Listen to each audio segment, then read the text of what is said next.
violated Cincinnati's curfew last month want the charges against them to be dropped.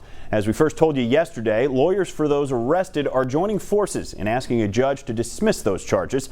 Local 12's James Pilcher shows us how those protesters took to the streets again today to make their point.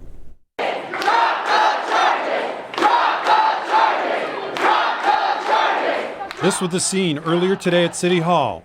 A group of defense lawyers carrying a box filled with motions asking for charges against curfew violators to be dismissed. They filed similar motions yesterday in court, but today they made their case directly to members of City Council and the City Law Department. Cincinnati Mayor John Cranley imposed the curfew in late May after early protests over the death of George Floyd resulted in some violence and looting. A total of 494 people were charged with violating the order.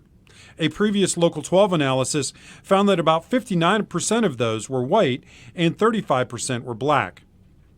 The defense lawyers argue that the curfew was improper because Cranley didn't get City Council approval ahead of time.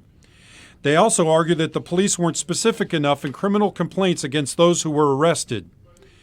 Several speakers today also made the point that violators could have been ticketed instead of sent to jail. We know that curfew violations are simply tickets, and those protesters should have been able to go home with their families. City Council previously passed a motion asking the Law Department to dismiss the charges, and the city has offered to drop the charges if those arrested promise not to sue.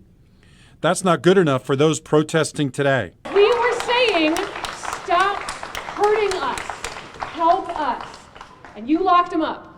Officials with Mayor Cranley's office did not respond to requests seeking comment today. Reporting from Cincinnati City Hall, James Pilcher, Local 12 News.